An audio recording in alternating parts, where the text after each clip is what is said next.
Hello, my friends, and welcome to the Space Game Junkie Podcast. I, as always, am your co-host, Brian, and joining me, as always, is your co-host, Jim. I'm starting my A-round funding tonight. Your co-host, Hunter. What's going on, everybody?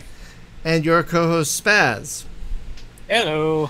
And real quick, before we get to our guest, we actually have one tonight. Hunter's going to hit us up with a community update because apparently we've got stuff going on. So take it away. Yeah, we got all kinds of stuff going on in a few different games right now. Most specifically, I know it's going to be a shocker to our listeners, but we got a lot going on in EVE Online right now. We've just made friends with a few major alliances / coalitions who have graciously let us enter their territory for the price of 0 to do all the fun stuff that we want to do out there.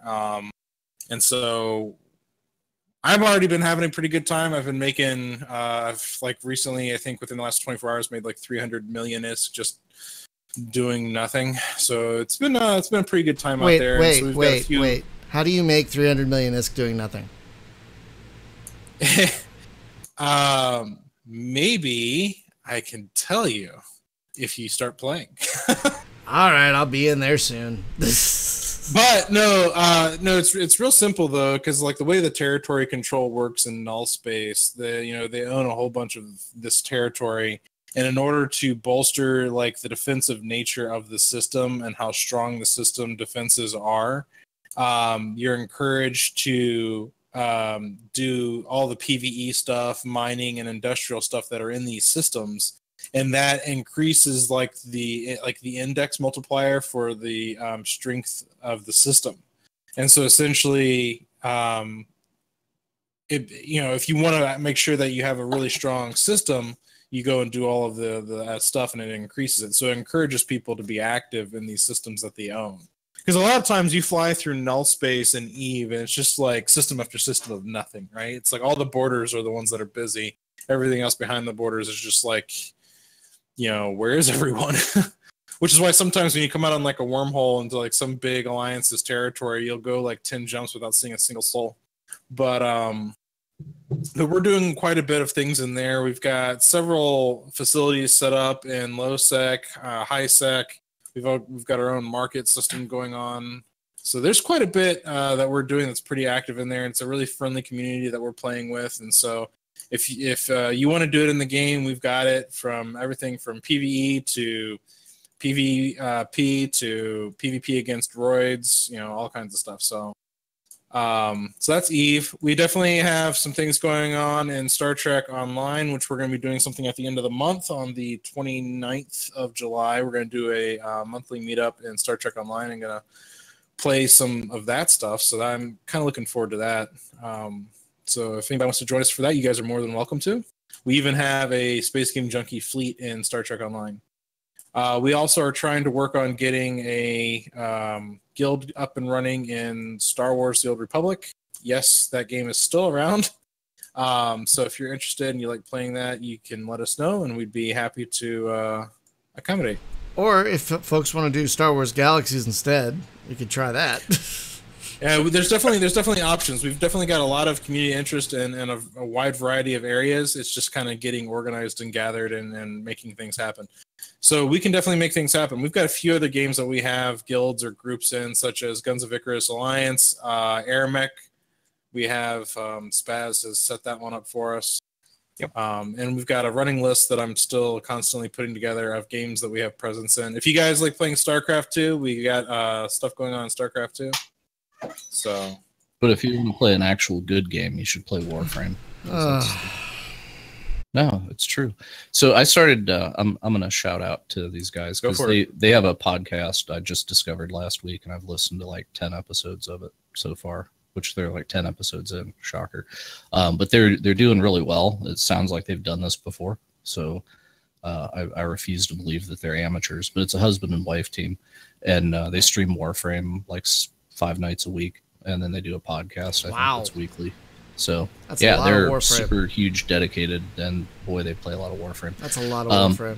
But anyway, it's Tenno Talk, and it's Tenno Talk on Twitter, and if you go to Twitch, it's Tenno. I think it's no space, Tenotalk, or it might have an underscore in between. Is that TENOTALK?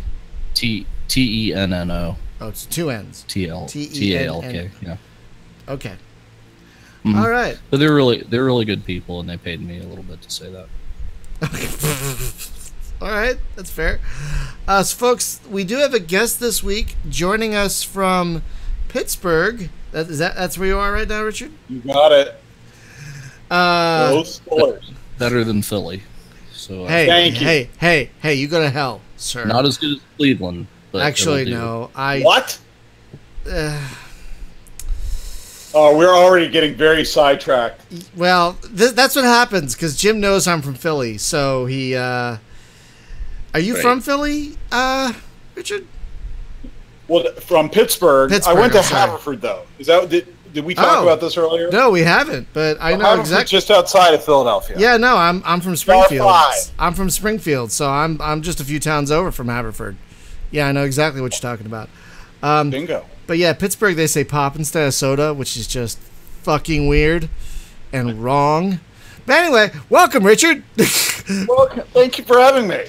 Richard is the CEO of, Woovit. Did I do it right? Woovit? You got it. Woovit. I kept saying Woovit, and I got crap for it, so Woovit. Folks, if you're not aware, Woovit, I'm just going to... it's so hard to say. I like it. That's going to become the authorized pronunciation. Woovit. You like to woof it. You gotta add the emphasis at the beginning. Woovit Control of it. is a digital distribution service for creators. Basically, it has a system where creators can access codes for games based on their stats, based on how many YouTube followers they have, how many Twitch followers they have, even how many Mixer followers they have. Oh, yeah. Because apparently Mixer is still a thing. Hey! Is there any integration for MySpace? Coming soon. Right after, before Instagram. How about Friendster? Nice. How about Friendster? I have a Zanga blog. You guys, Yeah. Friendster creator Jonathan Abrams, he did a space game. Was it right before or after Friendster? I'm now digging deep into the archives. Wait a minute. Which game was that? Friendster creator Jonathan Abrams, game designer. That might have to be Googled. Anyway, just before we go too hard on the Friendster jokes. I'm looking it up.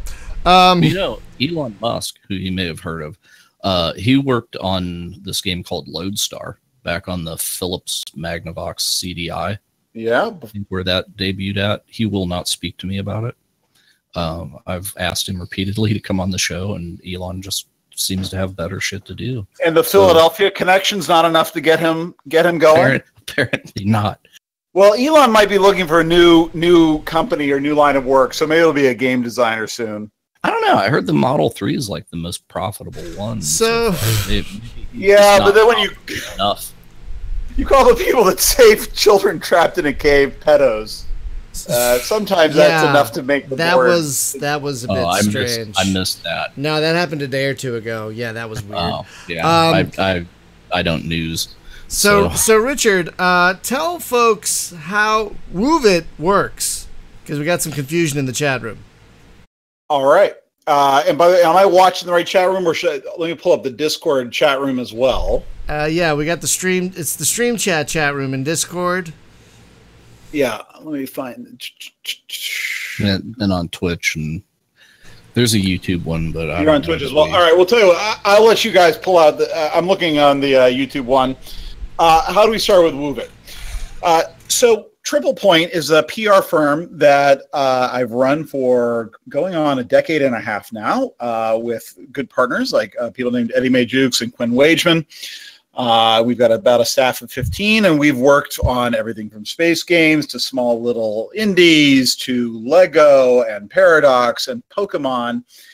And, as the industry has changed to become much more dependent upon how, quote unquote, influencers that make these videos or do these podcasts about games. I hate that word, by the way. I'm sorry. Are we influencers? We do too. Is it official? It's It's not the official word for folks, but it's like the most commonly used one. I just at some point in my life, I want somebody to tell me I'm influential. No, you don't. I'm not going to be that one because we want to go to creators.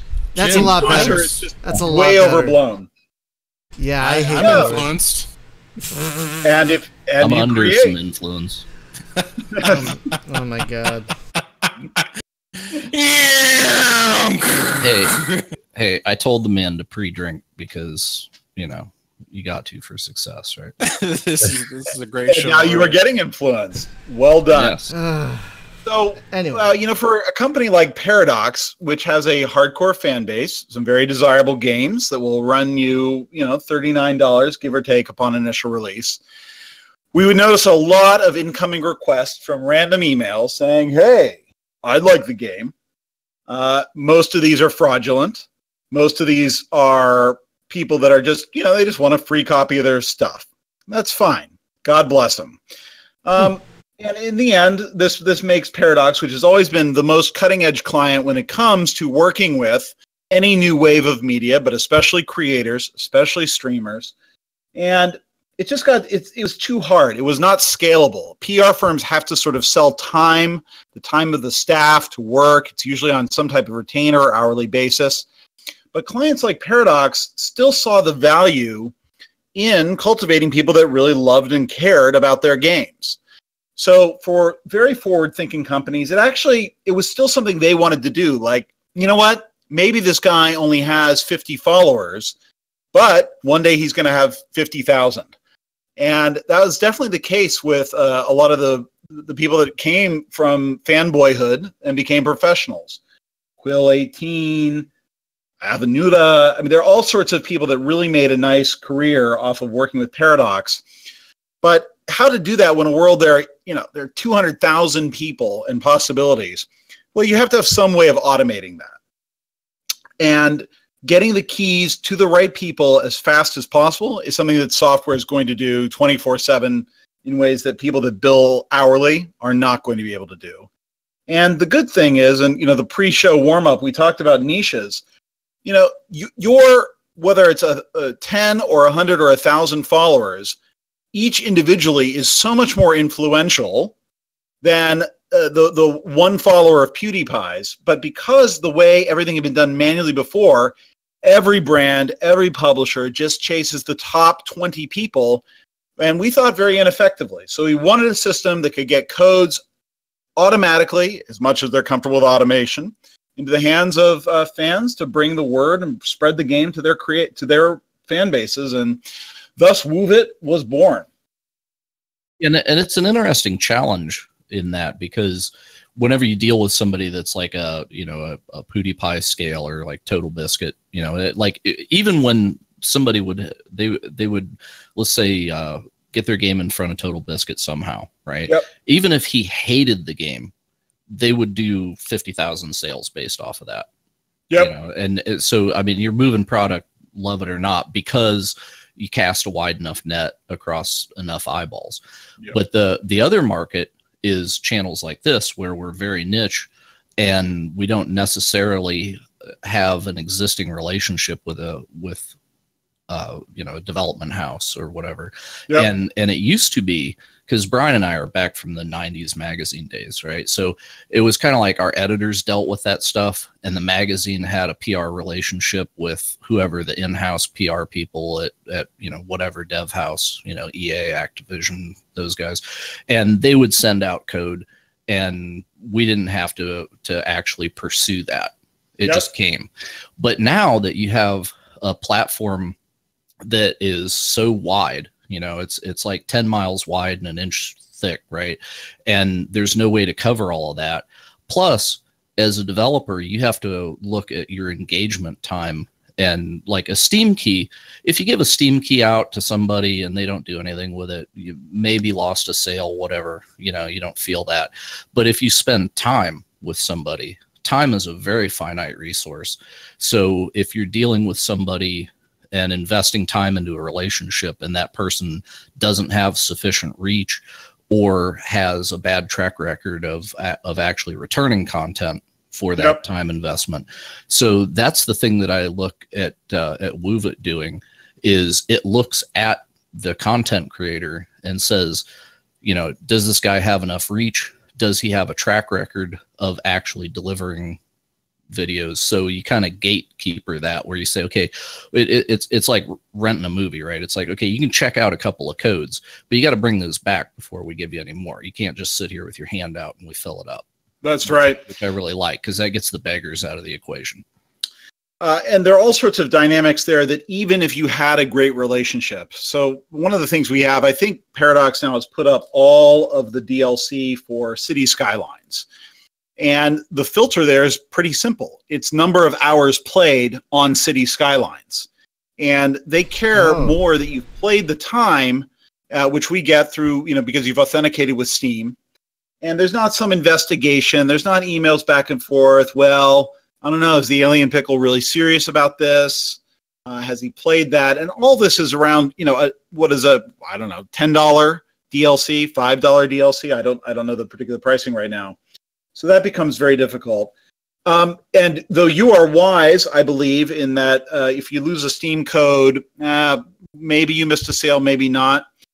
People are still very, very sensitive on that. It's sort of the point of the thing. So anytime one code is gone, people get pissed. They've worked very hard. A lot, you know, we have about, I don't know, 400 individual publishers that have been up, but, you know, for 300 of them, that's their lifeblood. They have worked extremely hard on that. And so they want to make sure that that everything has been properly authenticated, and they, even less than EA, don't have the time to be able to vet that. And that was a challenge that I ran into whenever I did a dose of PR with a company. It was some guys that came on the show. They had a game. They had zero strategy for any kind of market awareness with it. And awareness, discoverability right now is, I think, the chief problem, especially with what's happened with the front page of Steam and the huge volume of 8,000 games this year. Yeah. It's like your time. It used to be, if you got the front page of Steam, you were guaranteed, you know, I'm selling 20, 50,000 today. And then you've got long tail after that. Well, now you've got about an hour before you roll off the front page. There seem to be taking some moves to fix that, which we can get into later, because I think that's a challenge that all software creators are going to face out there. But the thing of the long tail as well is something else that I feel that your platform addresses, because it's not just the like launch week PR push and it's like, hey, we gave all these keys out, you know, and it's a done thing, right? But it's because it is automated, because it sits there, then it can deal with like people that come late to the party, right? And it's like, hey, I want to maybe cover this thing. You know, can I do that? Because sales continue long into the time after release. So the PR stuff should also continue to trickle like that as well, because, you know, new content creator might just discover a game, really like it once, you know, so you can keep the thing relevant longer in the media space. You know, I listened to parts of your podcast on early access, and I'm going to mention, you know, Subnautica, which right now is out of codes, but, you know, distributed 500 codes through Woovit. And it's a classic example of, you know, just keep the party on a medium burn for a very long time instead of having one big launch shebang and then fade away. Right. The game just, you know, Charlie and Max just develop it over many years. They learn, they iterate. The feedback from the creators, the streamers themselves, was very useful. And I think that will become more of the model of game launches.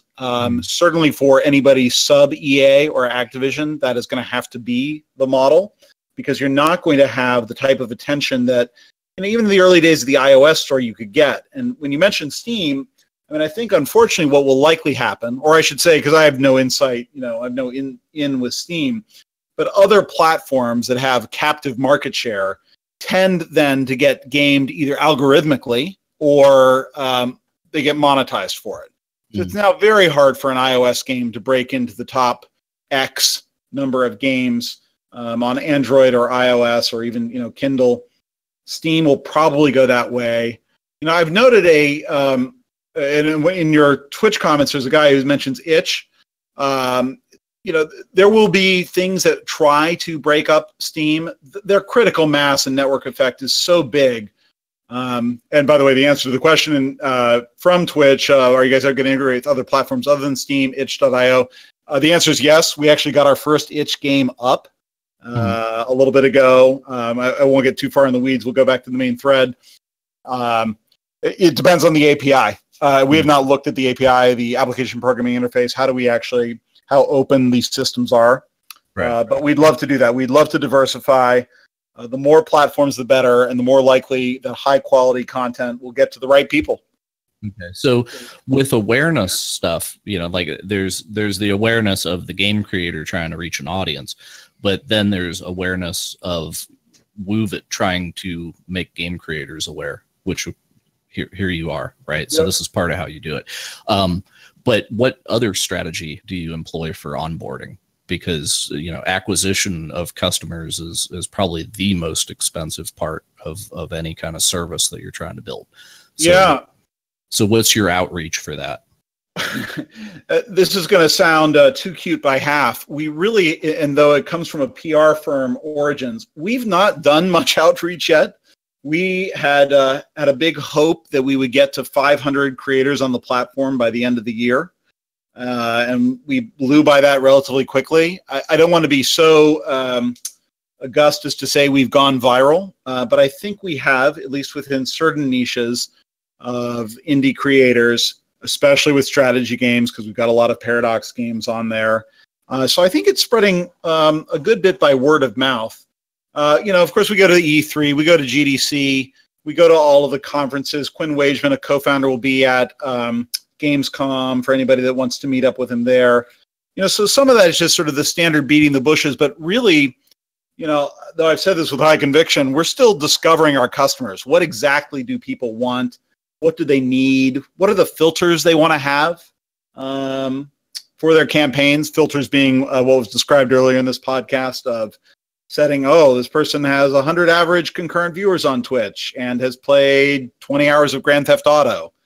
So we actually haven't done the full classic push, but like Subnautica, I think we're going to maintain a medium burn for a long time and grow into our niche after this beachhead market of indie, largely strategy games.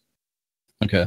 So given to variety streamers, by the way, I mean, one of the dynamics, and I'm happy to talk long-term roadmap, it's variety streamers that want lots of different games. The person that's just going to play Fortnite doesn't yet have a super big use for Woovit, and I can discuss what that use will be down the road, but don't want to get too off topic. No, I look at the thing of like, you're bringing, because the initial idea that I had some years ago was there are content creators, or the software creator and then the content creator who they need each other, right? So this guy needs to get audience awareness and that guy needs content to make videos and stuff. Yep. But it's a thing. I was thinking sort of like a dating site, right? It's like, could I take like a WordPress install of like a Match.com clone and then somehow bend that into being like, YouTuber wishes to meet hot game for walks on the beach, right? So this is the genre of game that I'm interested in, and then the game would say, this is the type of content creator that I'm interested in, and it would put the two in, together and an awareness thing. But I could never figure out how I would actually make that happen, right? And I think you solved it much more elegantly than I had envisioned, because you're doing a lot of analytics stuff where you do, somebody signs up and then Woovit looks at that person, their channel and says, okay, this is how often they stream. This is what they're streaming, right? What their audience numbers are like. And then you can show those statistics to the game creator and say, okay, this is what we know about the people that are actually producing content for you. That's right. So that's of value to them. What I wonder, though, because since we've recently had the Facebook meltdown and everybody like closed up all their user profiles and went privacy, right? And as a person who's a content creator signed up on the platform previously, much like Steam charts and that stuff, you could look at my profile and kind of see like, okay, this is the games that he's got, this is what he likes to play, that kind of thing. And that was a wealth of information, especially if you get that over a wide base, that you can then turn to the actual software creator and say, hey, this is a profile of the people that sign up for Woovit. Yep. But that's kind of denied to you now suddenly. So does that kind of screw you over, or you just have to adjust and sidestep it? Sure. And let me know if I get too far off the scale of interest here, because it gets to what the quote unquote influencer software market is. There are places like Tracker. Straight to the bottom of the rabbit hole. Let's go. Like I would expect out of a space game podcast. So there are influencer software options like Tracker, TRAACKR, Sidekick, which also has an unusual spelling, and others that do a very broad search of the APIs of these platforms and says, we're just going to pull in everything. Social Blade does this. There are all sorts of places that are reliant on very public APIs. I think that the clock is ticking on all of those guys because they're not getting the authorization to pull the information from any one individual, where of course we are asking for and do authenticate each request of each person that signs up in Woovit, so which they can rescind if they so choose. So the privacy issue that Facebook just brought up and subsequent, whether the EU goes further with the GDPR regulations, I think is very ominous for business models that just basically say, we're going to scrape other services and present that data to you in some way. Right. Well, that was actually the exclusive business model of a lot of places, Facebook included, right? It was like, we're going to monetize user data because that's of interest to marketing people. So we will watch user behavior and then sell that. Well, and what Facebook though said is they can still monetize within their platform. Where they got in trouble was that the information got given away to Cambridge Analytica, amongst others. And no user had signed up for that. So the same deal is, we'll have the Facebook API, which will, integrate at some point such that it becomes another filter and another means of delivering content. The individual would sign off on, all right, you're going to give this information to Woovit about the channel size and interest and so forth, and make that very express and bought into. And I think that means we will not have any of those problems. But the dating process that you mentioned earlier, before we leave that thread, I do want to say further, that is part of the, there are many fish in the sea. Who's right for you? You go out on a date, that's good. What do you do next? You still have a lot to automate from that point on. And again, we've really only been writing the software for a year and a half. We have some functionality to take you further down those steps towards commitment. One is a publisher whitelist. So if they like what Space Game Junkies streamed, add to a whitelist. A whitelist then gets applied to any of the offers. Space Game Junkies doesn't need to apply for any of these other things that they're on a whitelist for. They get the codes instantly. So if you got... And so that bypasses like subscriber requirements and stuff, because they're like, we like these guys in particular. We don't care that they don't have 1 million subs. That's right. Okay. And the dynamic is when you say 1 million subs, it's funny because that is kind of the threshold now. We want to get that threshold down to 50 subs for people, because there is no incremental cost for Steam codes. There's a maxima there, sometimes the consoles are a little more restricted, but there's essentially no marginal cost to one of these codes. But the cost is entirely in the targeting and in the servicing, as was described earlier, of getting the codes out to them. The more you have that productive relationship going, everybody wins, and you'll get better content. You'll find your niche. Whatever space game that really wants to make sure, this is an RTS, so I want to make sure they've played StarCraft. I feel this could very optimistically extend the long tail from markets that we know, like an eBay and Amazon, to marketing. And marketers are receptive to it. Everybody knows that, quote unquote, micro-influencers, again, I hate that term, a variant of influencer, are more influential than large sites. Yeah. So before the Steam platform kind of sealed itself off with the user data, would somebody, let's say Paradox, for instance, right?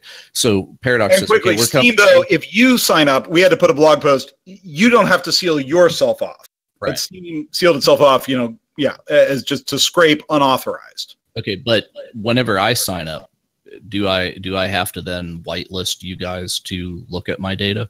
Is that a thing? Because I mean, I don't mind, because it's a fair trade, right? Like, you need to see me, I want to see you. Yep. I'm happy here, but it's not like I'm opening up publicly, right? Or do you say, well, okay, you have to publicly make your profile so that we can scrape it? Or you do have to make the profile public, and so Steam is a little different in this regard. It has a little different, I think, needs, and I don't want to speak too far out of school about things that I don't fully know about what the other implications of that are. Yeah, well, I was looking at basically, can I say, let these guys see me? They're cool, but I want to stay private, but I allow this, I allow Woovit access or whatever. That will almost let's speak in a very broad picture. That will almost certainly be the case soon, if not now. I know that we are asking for authorization first to connect your Steam account such that we ingest the data. So I'm confident, but not certain that that's the case. Mm-hmm. Well, it's basically getting Steam to let you. Yes. Right. Like, it's like we requested it. They said it's okay. Now Steam, honor this. Yeah. Is the thing. But that could be, I don't want to say I know that 100%.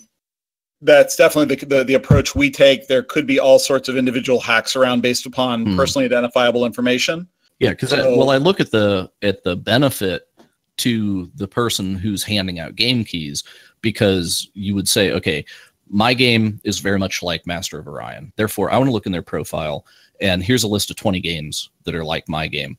I want to make sure that they've at least put some time into these, that they kind of know what's going on with this. Because if I give a game to somebody, they're clueless about the genre, they're probably going to present it poorly.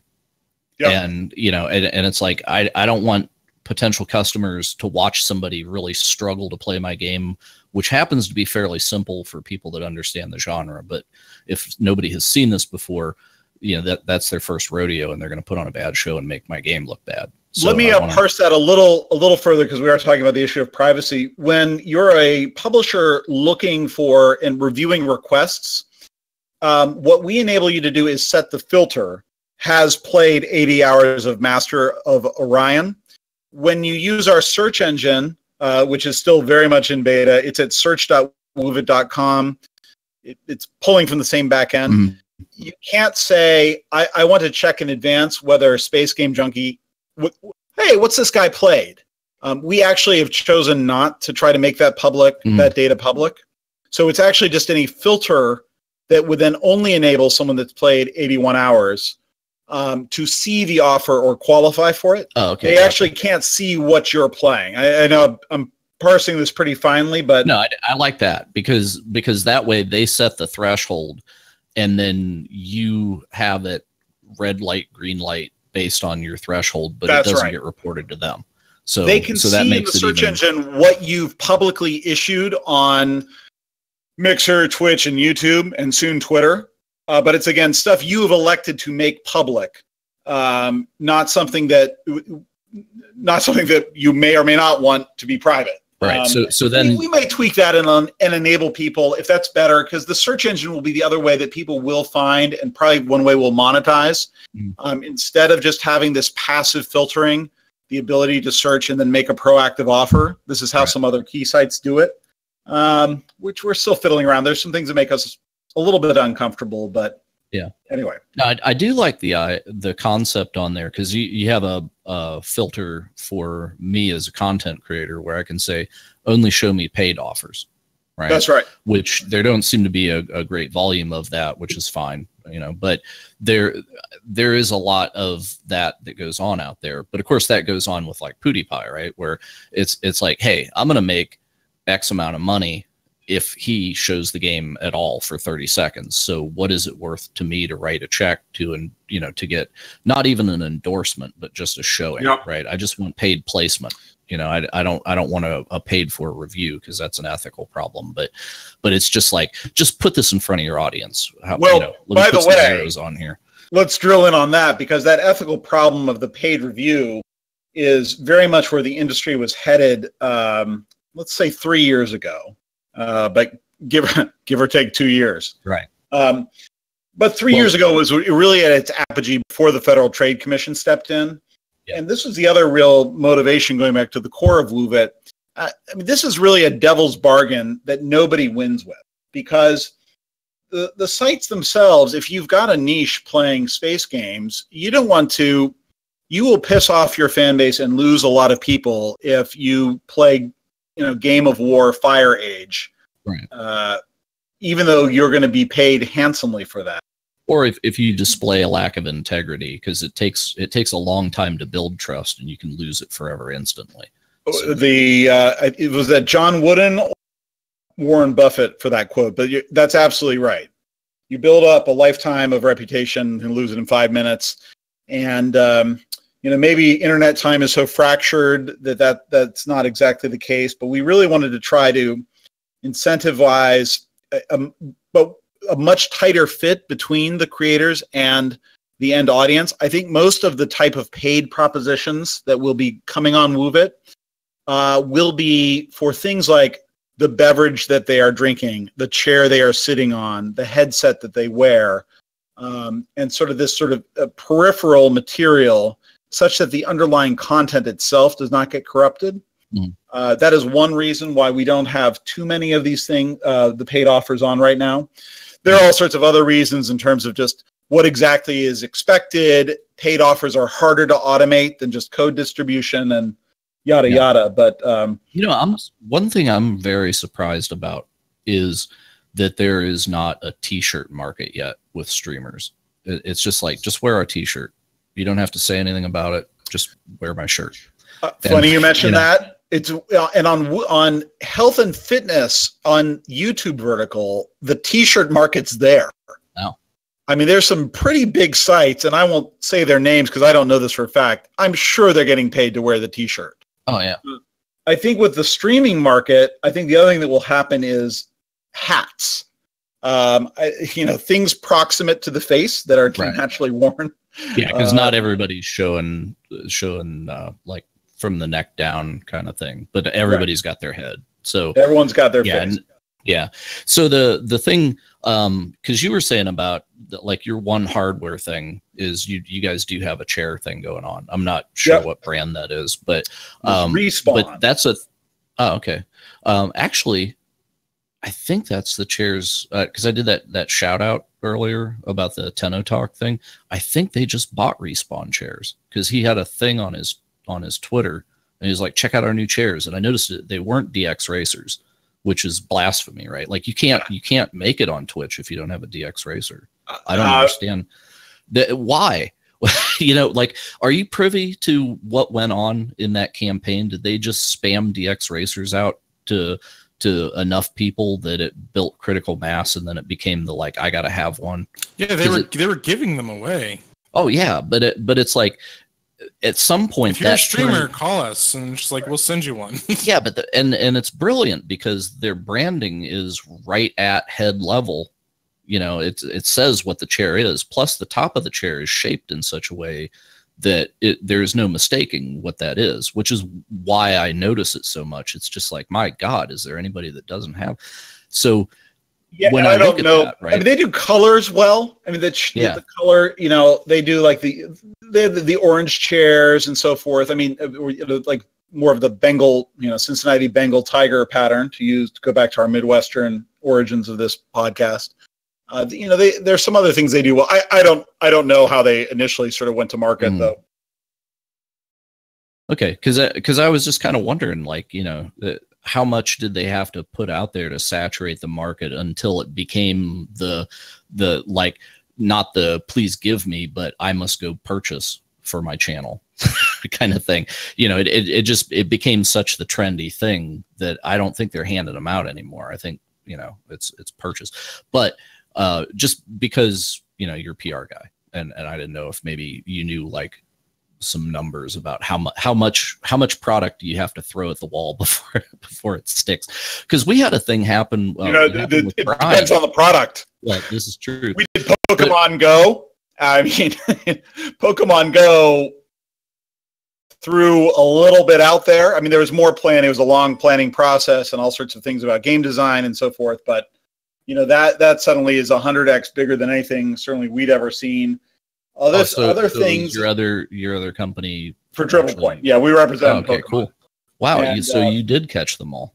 So well, then you catch a lot of different calls, and to our tower defense joke earlier. Was that on live on the podcast or? I don't think it was. That was all right. Anyway, yes, that can be very so. But Pokemon, when it's naturally viral, well polished game, known brand, that is a type of thing you do want to do more of a very concerted launch. That's the traditional 18-month plan, build up, go, and then support, versus a more indie studio like Unknown Worlds doing, Subnautica, and for that matter, Natural Selection 2 before that was building on Natural Selection 1. I mean, you could make an argument that was a 10-year launch cycle for Subnautica.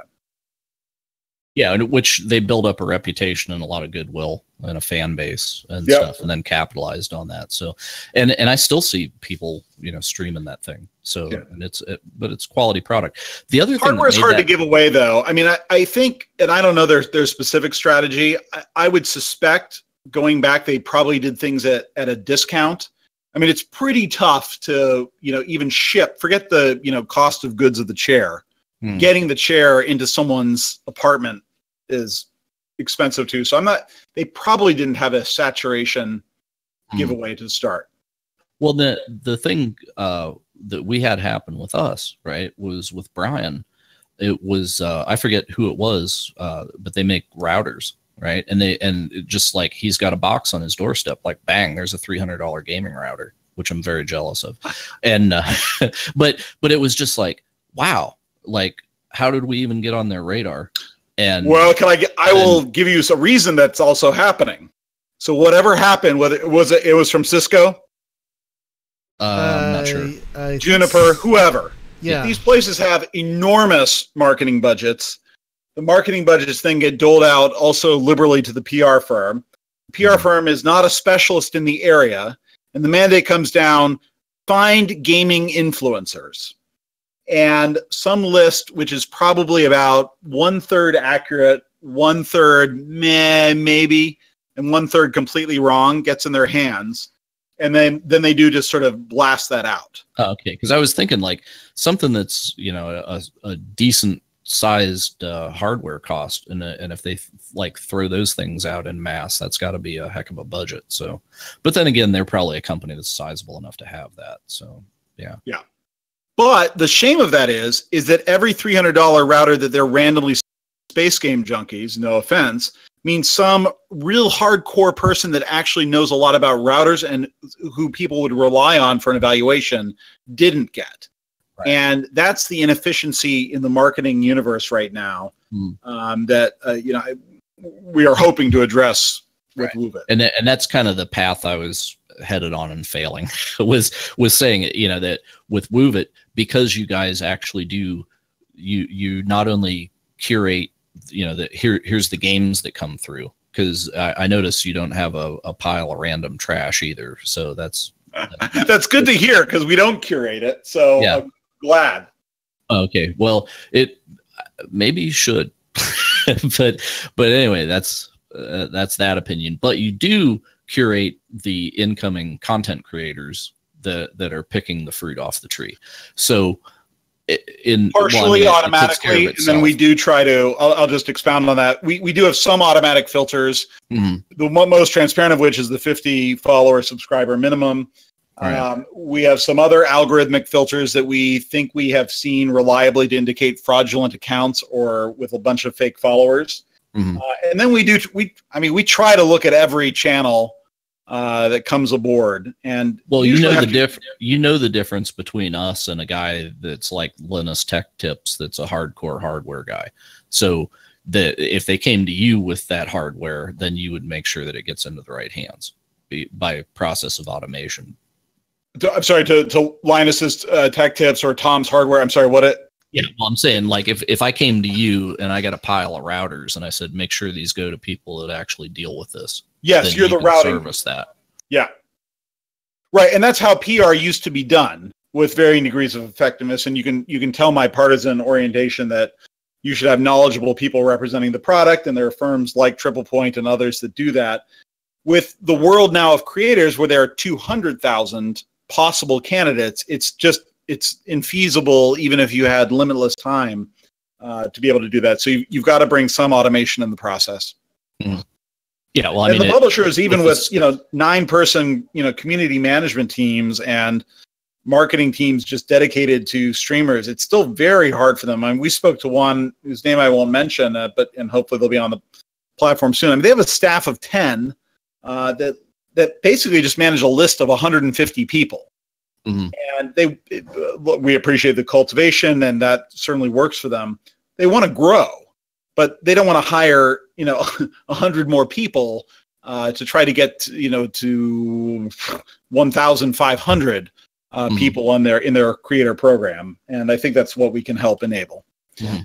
So you're saying they have like a personal list of like, here's our 100 go-to YouTubers. Yep. And we'll make sure that Yeah. And in your situation, you're actually kind of through automation building a contact list as well, which I would hope feeds back into TriplePoint, right? I mean, are the companies connected other than just by you, or do they? Is it like, hey, you're a TriplePoint customer, so therefore you automatically welcome aboard Woovit?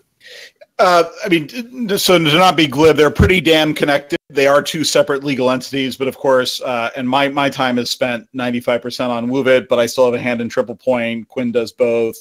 You'll see, in part because I think we have forward-thinking employees, they will put their campaigns for TriplePoint clients, like for Asmodee, a lot of tabletop games go up. But other PR firms are on as well. We hope to get more on as well. So there's no preferential treatment. TriplePoint staff don't have access to, any of the data that we have in our back end. Okay, so is TriplePoint software only, or do you guys handle other kinds of PR as well? Because it seems your specialty, like looking through the list of companies that you've participated in, it seems to be like computer software focused. And pretty much all games, and then occasionally we go down the primrose path of, hey, we should do other tech things too. In part, just from connections that Quinn or Eddie May or I would have. One of our staff, has a roommate that works at a startup, and then we, there's a big business theory discussion, but then we get tempted. Ooh, this would be, I think we could do something. It'd be nice revenue to have. We always do best when we stick to our knitting, so we pretty much just do interactive entertainment of different kinds. We have Echo, an interactive storytelling company, Magnum Opus, which helps a whole bunch of film companies, with digital goods. But if they're not gaming companies themselves, they're usually pretty close to the gaming sphere now. Okay. We used to do it, Double Dutch, the events company. We've worked on supply chain stuff, so. If you went to, I forget what list you'd be looking at, but if you see some non-video game things, that's a bit of a vestige. Okay, because they've got you listed as under the term angel investor in there. So Can you explain? Like I have been in a venture capital environment in a startup, which I had a skewed view of how that process works, but I did talk to some of the VC guys, just like educate me a little bit. What do you do? Do you just like, hey, that looks like a good idea. I'll continue to throw money at it until it looks like a bad idea. And if you play the numbers game, right? Like if you knock enough doors, you're going to get a sale. So if I throw enough backing, I'm eventually going to strike something. Or how does basically the first off venture capital and then angel investor, how does that differ? Sure. And in a way they're similar. Both take, if they're doing it right, what you're describing as more portfolio theory of their gains, of all their investments, that of the 20 companies they invest in, hopefully one is a grand slam, 2 are home runs, a couple singles, and they can accept a whole bunch of strikeouts otherwise. I think most good angel investors try to do that as well. There's a little bit more of a which you'll also hear under the rubric friends and family round. You will often invest in, hey, someone invested in me when I was getting started. Now they're doing a company. I'll invest in them, sort of sending the love around. So decisions are not always optimal or economic in angels. Angels have a tendency, although of course VCs are susceptible to this too, to chase, hot deals. I think it's probably harder to be an angel than people think it is, because the good deals are already done before the company's started. Ron Conway and his fund, they've already committed to funding, and so there's only so much funding to go around, and it doesn't happen. But for me, angel investing wise, unless I had access to some, Ron Conway deal, and I guess it's games related. Sean Fanning's venture Rupture, which got acquired by EA, was something that Conway had. But the only reason I'm in that deal is that I know games and the game industry. It's just some dentist who's bored after 5 p.m. and wants to play with their money is likely to get something at the bottom of the barrel that is likely not to return investment. So I guess I just jumped ahead to how investment returns often shake out versus sort of the overall process. Do you want me to describe sort of the process and absolutely. Well, I have a quick question though. If an angel investor invests in a company, does Sarah Michelle Gellar's song come out and the company's in the arms of an angel? It's not that angel. Oh, sorry. Just want to make sure I understood that process. Yeah. Well, if the rumor is true, I think Sarah Michelle Gellar might be an investor in Uber. I'm trying to remember if it was her or one of the other sort of 90s. So Uber's in the arms of an angel. Yeah, well, she needed a little pickup. Yeah, so reverse your question. There you go. Actually, I did want to bring up a side point here. We did talk a little bit about paid influencers earlier, and there's an example from earlier this year regarding the game Everspace, which you guys might recall. Yep. They'd paid someone 5,000 euros per hour for a 2-hour paid stream. And his opening line when he was going to do this was, quote, "I have to stop playing Destiny 2 now because I'm on a sponsored stream to play a space game and I don't like space games." Yep. Yeah, that was perhaps poorly targeted. The further quote is regarding this. Again, I quote directly, "And he played like a complete moron, a fucking moron."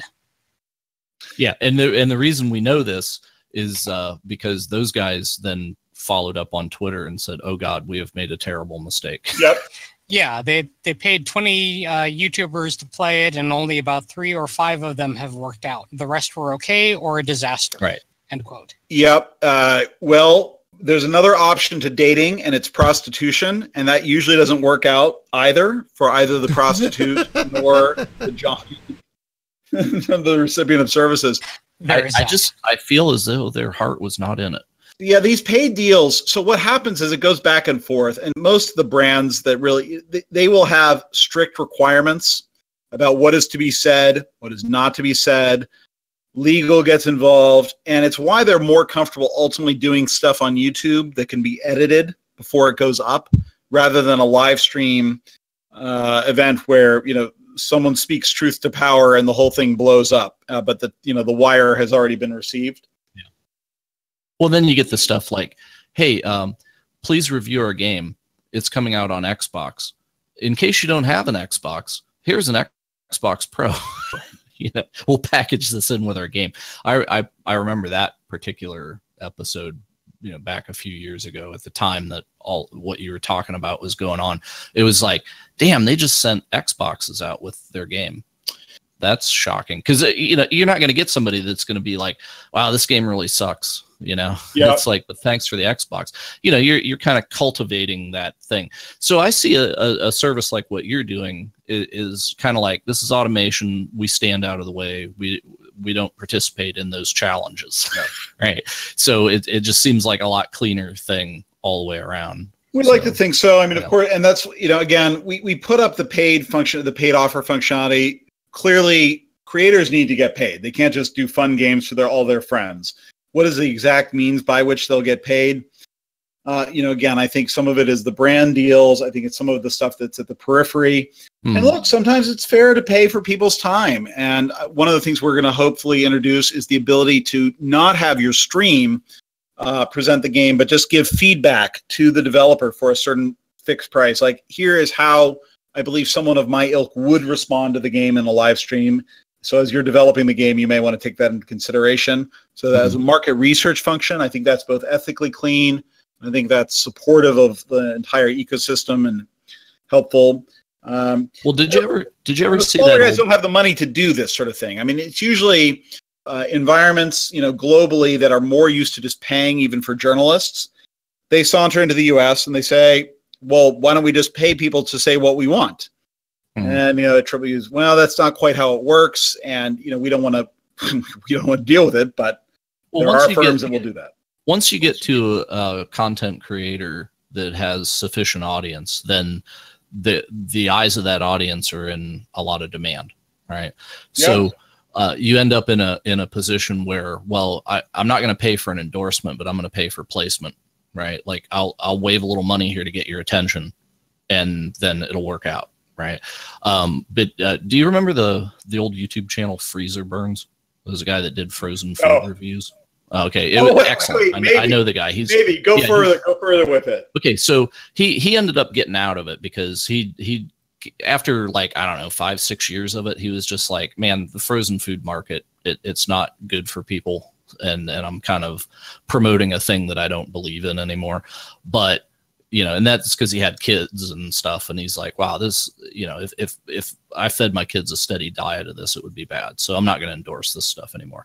But he had a very interesting thing going on, because when I talked to him, I was like, well, how did you end up doing this? And he was like, well, I work in SEO and I do some marketing stuff on the side.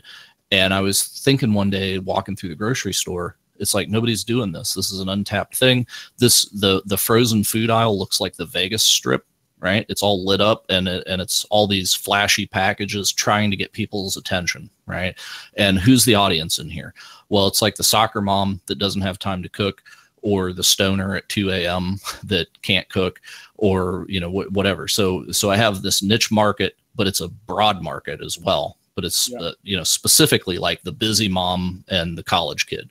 So I can target that, and I can make a show that was actually pretty highly produced for him shooting it in his own kitchen. Yeah. And he would just knock a couple episodes out a week doing that. And initially he was out purchasing TV dinners himself, so he would have content to review. And then when Swanson and some of the other companies got a hold of that channel and it got popular, and they were like, okay, well, we'll back a truck up to your house. He said he had like 3 freezers in the garage. He was just trying to hold all the stuff that they were sending, and they're burying him in this stuff. So he got to the point where it's like, okay, I have more content than I can produce, so I will not allow you to pay for a favorable review, but I will allow you to pay for preferential placement. So if you want to be at the head of the line, you can pay me for that. Now, I see the same deal. The FTC did make it clear you are supposed to say, if you are paid and giving a review, they have sort of brought the standards that are, again, let's say, to be generous, unevenly applied. You are supposed to say this is a sponsored post. And the FTC put out a somewhat clunky first document about this that was a little, overprescribed about exactly what you're supposed to do. And the funny thing is, for the games industry, I think is a lot more ethically sensitive than this. The beauty market is rife with a lot more direct corruption, and so is the food market. And so I think, which there's no shortage of girls doing makeup shows on YouTube either, right? Well, and they're all getting, at the very least, free product, often paid, and it's pretty rare to see that someone declares that they've gotten that. As someone who's not really in the market for lipstick or eyeliner, I haven't watched too many of these videos, so I can't say that with too great authority. And then, there are cultural differences on this too. I mean, both for the creators and the publishers, it applies across all sorts of different industries. Harrison Ford, never really does endorsements in the U.S., but $2 million to be on a billboard in Tokyo, he takes that deal. And I think we can culturally read that in different ways. Maybe it's not necessarily, to the eye of someone walking the streets of Tokyo that Harrison Ford really loves this, but rather the brand had the money to pay Harrison Ford. I think he's been endorsing more "Don't go flying with him in an airplane" than anything. Right. Yeah. Yeah. For some reason, United has not hired him for their billboard. Though it would be a ballsy move if they did. JFK Jr., his estate could probably use a little boost. No, you know what would be. Someone got that. Thank you. It's too bad that Carrie Fisher has passed on. It's a deep cut. They could have like Carrie Fisher could be like, "You flew here in that thing, JetBlue."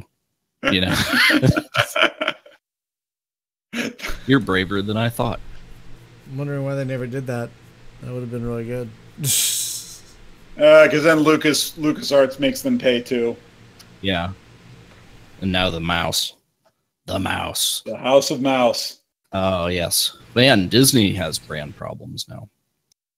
We'll go down that rabbit hole some other day. Different. That's an endless. I don't want to spin Jack up, right? Because he's the toxic fan base. But yeah. So we're changing his name to Toxic Fan Base because he is the poster child for that. We have a special channel for him to rant about Star Wars. Did you just feel that? I felt that. I felt it It's too. like a tremor in the forest, bro. Exactly. So, anyways, yeah. So the venture capital thing, we were gonna go rabbit holing on that a little bit more because I'm still. We're going back up one Inception level here, back to VC. Wow. Yeah. Sure. So, I'll just wax poetic on this. How do you get into that? Is it like, okay, I hit the lottery, what do I do? I'm going to start companies and invest in them, or what? Do you become like a serial entrepreneur by proxy at that point, or what? Usually, so VCs are typically either sort of a very successful product manager with an MBA that has deeply analyzes the firms, is more of a financially oriented person. They I'm trying to think of a good example, but very often now, especially for tech and gaming, VCs are almost always consisting of ex-entrepreneurs of one form or another.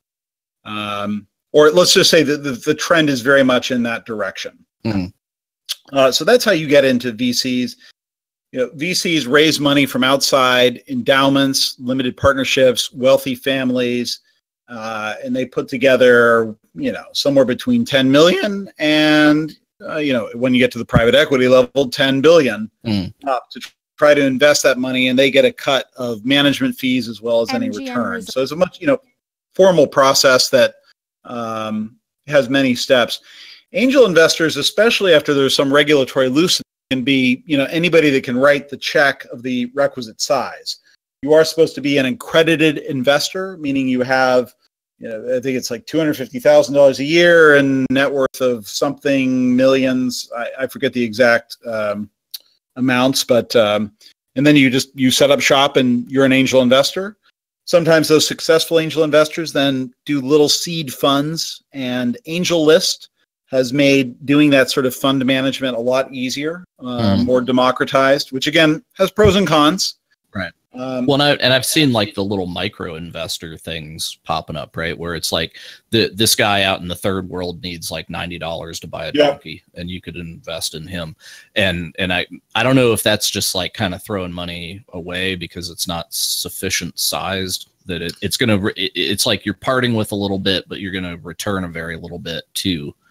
Or is there like a line where it's like if you're not in for this much, just don't bother? I think for like the nonprofit, Kiva.org is one of the successful microfinance things that you're helping, a woman who has been divorced in India get her cow. Right. And I think that's successful, and I think people are looking for financial return. One of the first models was called Prosper, founded by a guy that then went on to found Ripple, the cryptocurrency. Prosper it got gamed so easily. Prosper might still be around, but yeah, it turns out to be very hard to sort of crowd finance and lend. Right. Angel investment situation, brings every game out.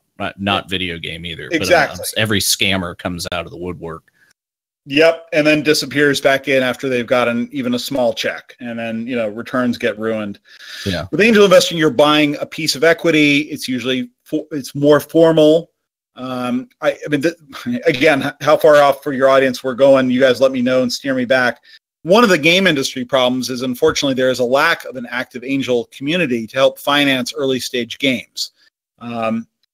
There's just much less of this pay it forward. I've just sold my company to EA, and now I will fund 10 other small startups. Mm-hmm. I think that brings at one level that's illogical, because there have been many, many really good game company returns. I mean, I haven't done this formally, but companies that actually have gone public, whether it's King.com or Paradox or others, pretty high percentage of all companies that go public seem to have an entertainment or gaming orientation versus being some add-on that you hope Facebook will buy.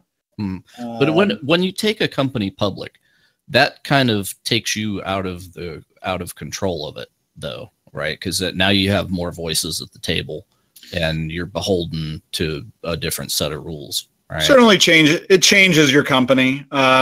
So I would think, well, in desperation, right? Like, I need funds to grow, and I'm not going to get the funds, organically.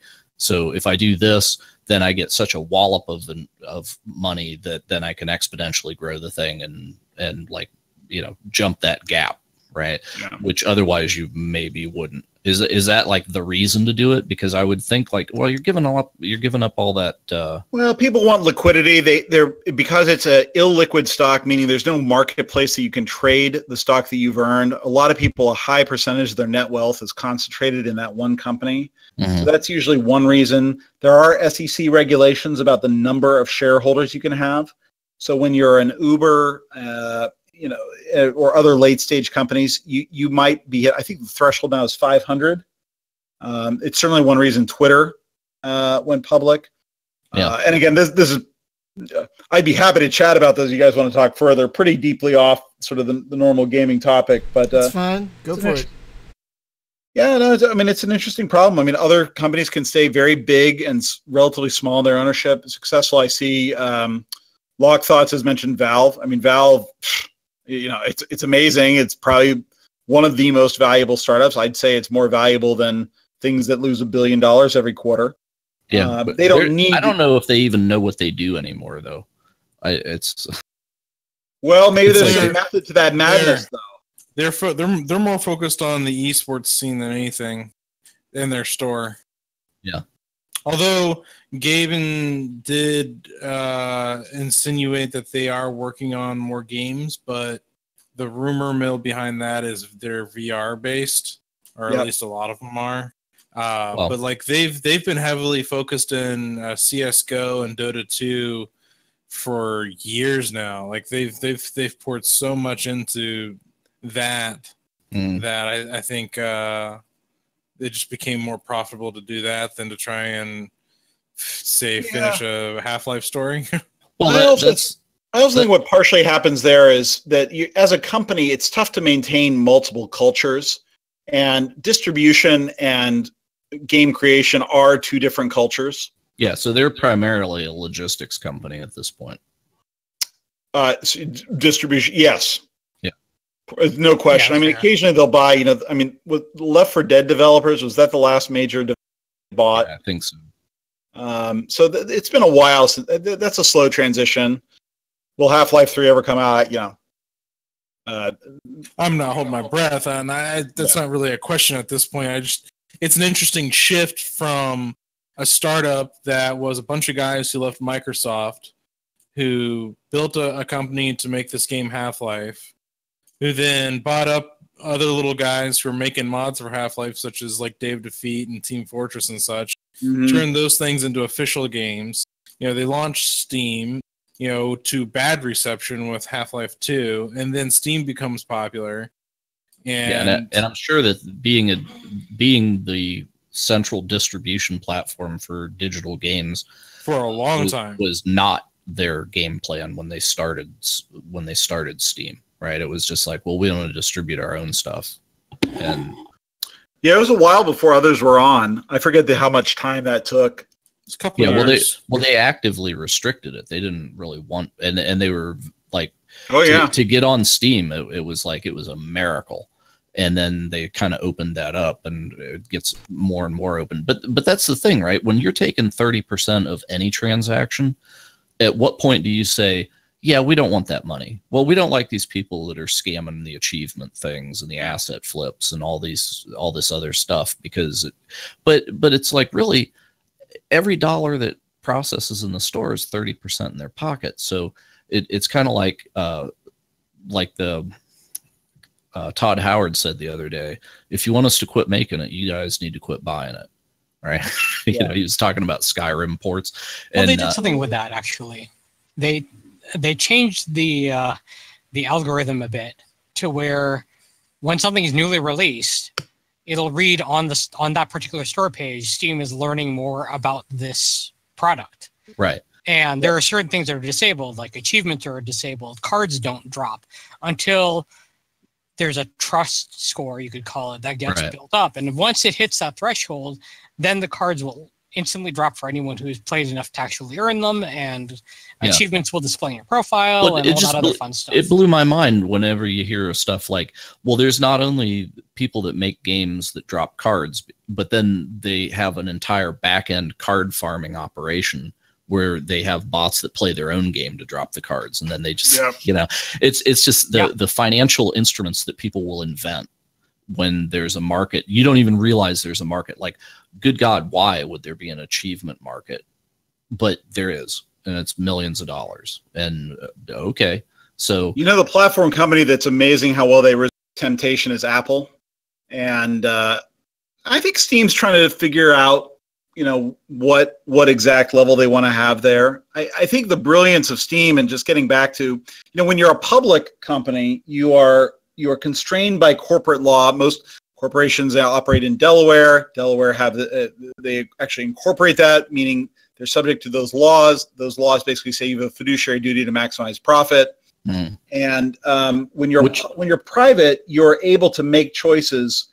And also not necessarily have a direction. I mean, I think Steam, they try in their, I guess they're not officially a full holacracy company, but the amount of independence individual employees have is, you know, really at the maximum for an organization of their size. And I think they just experiment, see what happens, and, you know, make decisions afterwards. And sometimes the outside public looks at that and says, oh, well, they tried to do this. In fact, this is a big scam. And in fact, they just don't know in advance that, you know, the card drop operation might have some farming operation going on in China that's, you know. Well, I think they're discovering it like we're discovering it. You know, it's just like they create a situation they didn't realize existed, and then the humanity consequences kicks. Well, yeah, it's like Jeff Goldblum said, right? Like, scammers will find a way. Yep. It's something like that in Jurassic Park. Maybe it was dinosaurs. But anyway. Taylor Alderdice, graduate of Pittsburgh, Pennsylvania. Jeff Goldblum, very aware. Yeah, we can't get him on the show either. Oh, keep trying. You'll get him. Well, he's big in video games now. That Jurassic Park game. He did I haven't played it. So I guess other question that God, my brain has locked up. Oh, well. All right. I had a thing. No, it's like I had something, and I've been like sitting, like waiting 10 minutes. Like, well, let me ask you guys a question. I mean, what are the space games out there that should be finding the niche? I mean, who should we be going after to try to promote and get people on? You know, we've got Stellaris on. We've got Surviving Mars from Paradox. There've been another space game or two. I mean, what are the great indie games that need more attention? No Man's Sky, definitely. No. You've heard of them? Yeah, they're pretty obscure. I actually.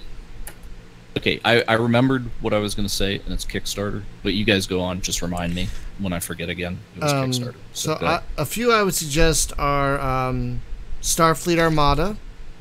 Definitely deserves more love than it's getting. I think Overload deserves more love than it's getting. Orbital Racer is probably one that could use some love. There are a lot of good ones out there. Scavenger SV4 is a good one. Space Tyrant, excellent little 4X game.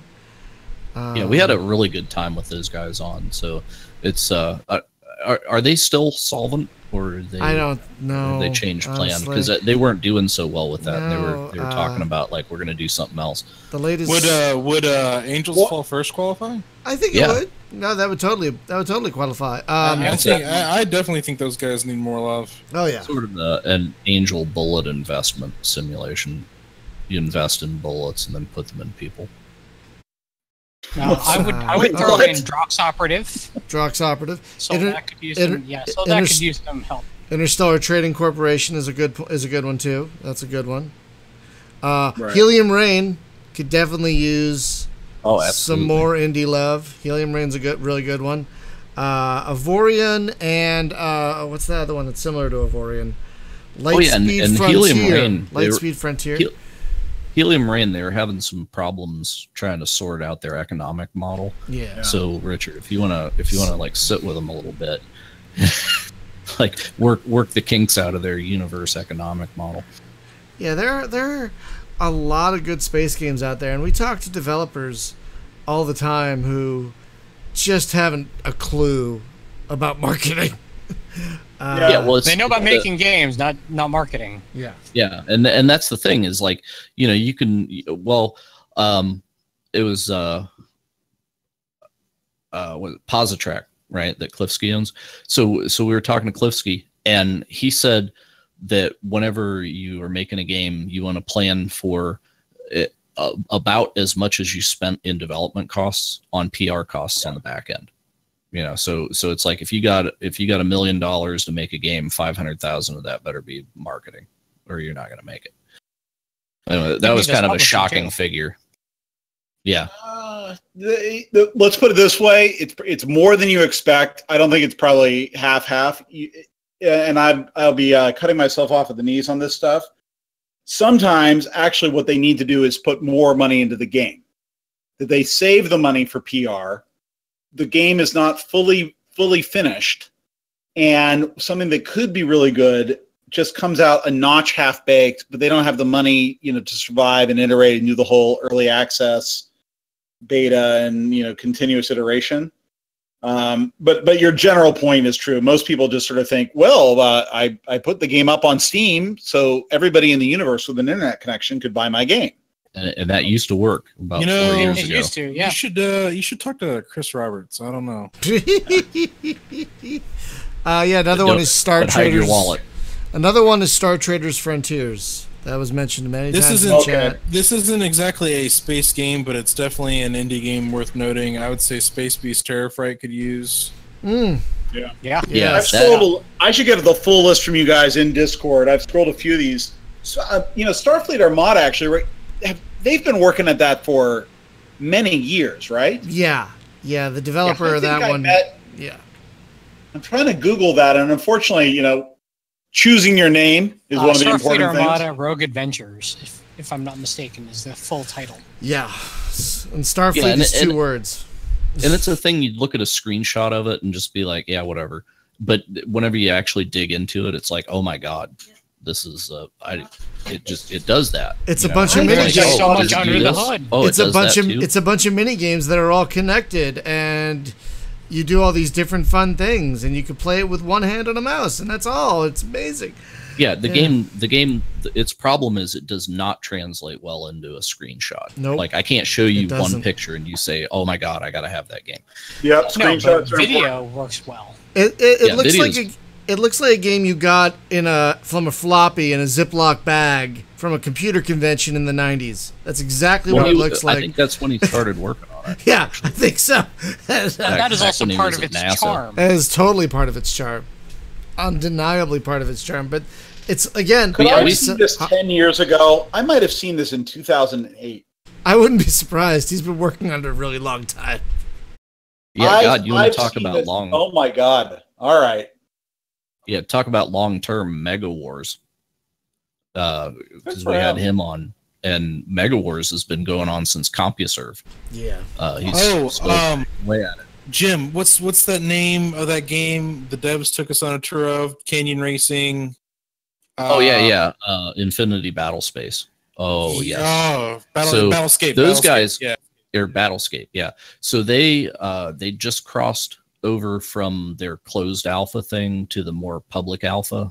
Like, if you buy in to whatever, but at the point in funding that they're at to get access to play it today is still $100, which is a little rich for my blood. Yeah. So if they were on Woovit and handing out codes or something, then that would be a different story. So here's the thing. It would definitely be a different thing about them. It's harder to model. And a lot of these guys, you do these very complex models of what your economy is going to be in game, especially for space games, usually, of at least one type of the genres. It's tougher to model. What's it going to be like if I give out 100 free codes? Shouldn't I have just made $10,000? And the answer is no. You haven't lost any sales because they weren't going to buy it. And you need to spread that word far and wide, including to competitors. I mean, the other thing that Eric Ries, who wrote this book called, oh my God, now I'm blanking on the most famous startup book, The Lean Startup. Send your product plan to your competitor. Like, it doesn't matter. It's all about the execution on this stuff. And a lot of space games get very nervous. Well, if I show them my special mechanic, someone else is going to copy that and then I'm screwed. And the answer is no. The feedback you get is so much more valuable. The exposure is more valuable, and you can do it cheaper than trying to just, frantically buy attention within your launch week or whenever you might be featured on Steam. You definitely want to have a plan for a long burn. Sometimes that's expensive, sometimes not. So do you have some sort of a handy figure projection that it's like on the multiplier, right? Like if I give out a code, I expect that person to create this many customers for me. Is there some kind of a fuzzy number for that? So in marketing, they call it just sort of R. What that has to be more than 1.1. It's hard to know what that's going to be in advance, but you want some type of virality such that you are getting that. It can't equal 1. Then you've just sort of wasted time. You've got to have it a little over such that it does keep replicating. And obviously that asymptotically approaches some number that, no longer grows, but the beginning stage, you want to be on what's called the S curve, very rapid adoption, slower middle age until you begin to just milk and monetize the time.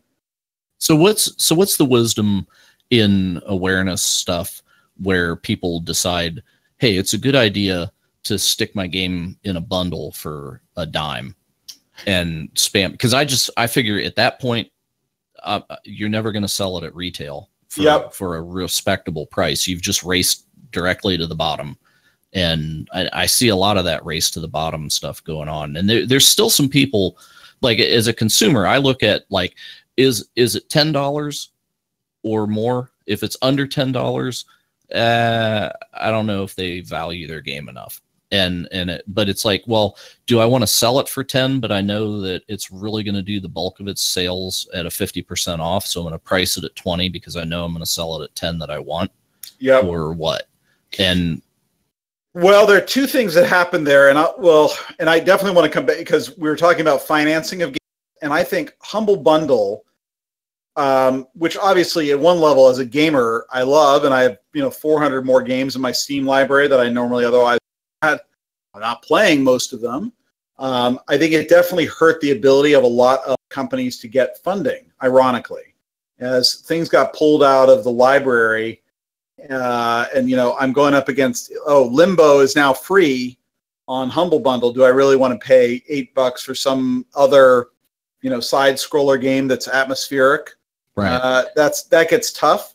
Well, another thing that I feel that does a disservice to is expectation that if I buy this and then within the next 6 months, they'll probably drop it in a Humble Monthly anyway. So why don't I just wait? That's right. You've set the consumer expectation of the price, and that is very bad for the industry overall. especially given the hours that it took to go to produce this. This isn't some cup of coffee, or for that matter, perfume.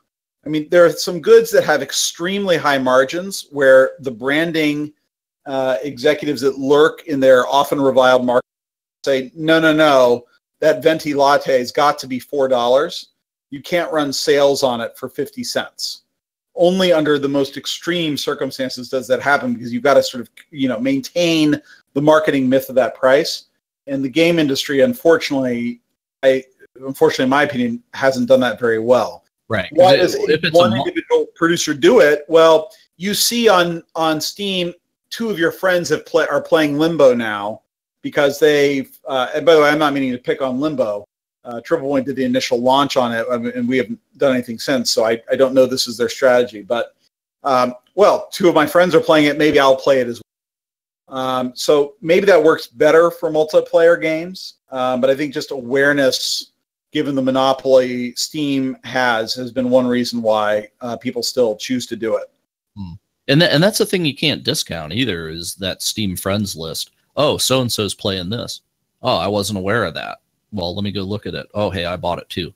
So, that no one's looking at IGN reviews anymore. Oh, or, even Metacritic. I do when I need a laugh, but yeah, I was about to say IGN, make me laugh. Right. And I mean, that was a definite 9.5. Seriously, aside from people who get paid to write reviews, because if they don't get a certain user score.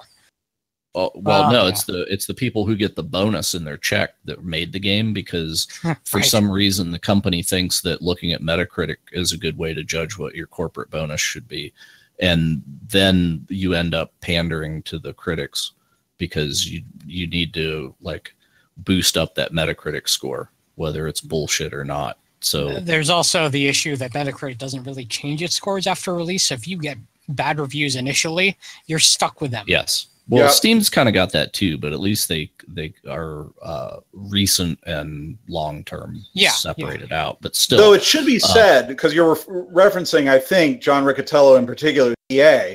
Ultimately he lost his job over that. Yeah. There are other things involved too, but I mean, they got very stuck on that system. And, who's the guy at Metacritic? It's Charles, I think his name is. They're owned by CBS now. Now, because back in the day, right, it was one guy, and it was that is a hell of a lot of power for one man to have, because he gets to decide how he rounds numbers. It's like, is 3 stars a 60%? That's 3 stars is a very powerful negative if it's 60% on a percentage scale, right? On the 7 to 9 scale. Ooh. And this is the nice thing, that the long tail, for me, Hotline Miami is a 10 out of 10. But I can see why for other people it's a 4. Mm-hmm. If Metacritic averages that to 7 and it fails because it's a 7 and not a 8.1, that's a real shame. Yeah. And luckily, I don't think a lot of people shop by that score. But anymore, oh god, if we lived in a world, right, where it was just and spending world where the users buy, where Metacritic became one man stands apart. In a world where games were actually purchased based on their merit and not on their price. October 21st, 2017, Metacritic became self-aware. Dun, dun, dun, dun, dun. Yeah. Well, that gets like Black Mirror episode where everybody's running their rating on a scale to 5. In Soviet Russia, Steam plays you. That's right. Yeah. Wasn't that an Orville episode where everything was a Reddit score? Yes. Where people would upvote and downvote people. That was a weird social media episode. Social media as a person who is in the PR game, social media has got to be give me an adjective. Something not too negative. Challenging. Tricky. Yeah. A lot of brands don't want to do it because the downsides are lower than the upside. You see these large corporations like airlines fumbling around, and there are accounts like Professor Jeff Jarvis that troll these places as if he was the New York University professor by the same name. Yeah. And although they have no idea how to handle it. Well, I think one of the most brilliant viral marketing things that has gone on though is when like different food brands, you know, like McDonald's and Burger King and Wendy's have a brawl on Twitter. It's hilarious. But Wendy's wins. I think it's genius. Yeah, Wendy's is the best. They have the wittiest hamburgers is why. But you know, then if you're Arby's and there's like the, you know, I forget the Arby's satire account, which of course probably 99.5%. I think it's Nihilist Arby's. Nihilistic Arby's. Nihilist, yes. Yeah. Which is fabulous. Amazing. And maybe 99.5% of their possible customers never see that account, but it does slip out. That's very challenging about how to handle it. Yeah, aspiring brands. I mean, the number 3 hamburger chain, Wendy's, gets to take a lot more liberties than the number 1 chain. Yeah, and it's the thing. Like, if people, you know, it's like, haha, that funny thing that Arby's said. Hey, where do you want to go to lunch today? Arby's? I don't know, because it's on my mind, right? So mission accomplished. Well, they've been doing a lot of those like gamer ad campaigns too on Facebook. Before I ditched, it was like, you know, they had some Arby's. Is that like Taco Bell? I can go get the Halo meal. No, comes with a little Master Chief cup. No, this was like they were taking Arby's like sandwich containers and like making Zelda shields out of them and doing like some clever like punchline to talk about Arby's food and like Zelda or something. Oh, that's funny. I was completely unaware. They missed me on that. But then you have these organic success stories like Doritos and Mountain Dew that just became, you know. Well, do you think those were organic, or do you think, you know, Frito-Lay and Pepsi ahead of them, you know, just bought that success? I mean, when you have 7 Super Bowl ads, how organic is it? Well, I mean, like gamer targeted though. Okay. Did they like specifically target the gamer market, or you know, or it's just like Buffalo Wild stoners and Wings gamers and was doing? They did a pretty effective campaign, I thought. The Hot Wings Challenge, which they've taken over from, you know, other media. Yeah. You know, Eat My Diction did his 6-minute Hot Wings Challenge, and I think that's probably pretty effective as brand awareness goes. God, I haven't heard about Diction in a long time. That's funny. So it's Eat My Diction. Died from the Hot Wings, and it was yeah. Diction comes around from the time of like early days of CNNers, Mr. Sark, and those guys. Like he's been around since then. I just find his name fascinating. That's great. Yep. That's I can't forget it now. He's a big guy with a beard. Wow. Yeah. So anyway, a lot of those guys that were around early, like him, LL Renene. I mean, and again, these people, they're hardworking professionals, but there's definitely an advantage to having been around, you know, since the Justin.tv days. Yeah. Here you go, stream chat, Jim. Mm-hmm. That's great. That is really good on Arby's. Yeah. So, that's I saw great. It was an interview that Ninja did with Hee where he was talking about what his schedule is like, and because it's just like, oh, these streamer people, right? Like, why do they act all stressed out all the time? Why are they always like on the verge of a mental breakdown? You know, whatever. It's like they sit on their ass, they play video games on Twitch all day, whatever.